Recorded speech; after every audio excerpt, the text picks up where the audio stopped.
एक दिन मेरा प्यारे नबी रसूलुल्लाह सल्लल्लाहु अलैहि वसल्लम सहाबाए किराम के बीच बैठे थे। उसी वक्त एक शख्स आए जिनके कपड़े बिल्कुल सफेद थे, बाल बहुत काले थे और उन पर सफर की थकान के कोई निशान नजर नहीं आते थे। कोई भी उन्हें पहचानता नहीं था।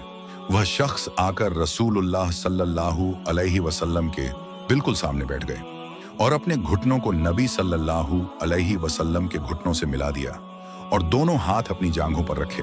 उन्होंने पूछा, ए मोहम्मद सल्लल्लाहु अलैहि वसल्लम, मुझे इस्लाम के बारे में बताइए।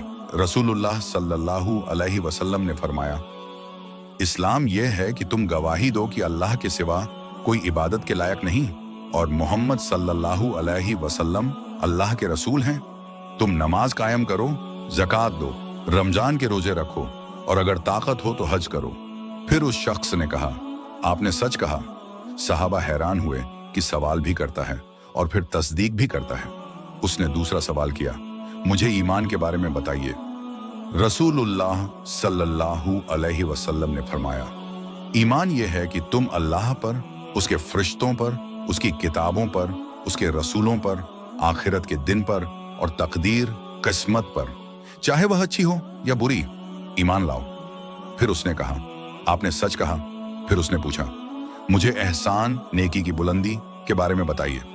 रसूलुल्लाह सल्लल्लाहु अलैहि वसल्लम ने फरमाया, एहसान ये है कि तुम अल्लाह की इबादत ऐसे करो जैसे तुम उसे देख रहे हो, और अगर यह मंजिल हासिल ना हो तो कम से कम यह समझो कि वह तुम्हें देख रहा है। इसके बाद उसने क़यामत और उसकी निशानियों के बारे में भी सवाल किए। जब वह शख्स चला गया तो प्यारे नबी रसूलुल्लाह सल्लल्लाहु अलैहि वसल्लम ने सहाबा से फरमाया, क्या तुम जानते हो यह सवाल करने वाला कौन था?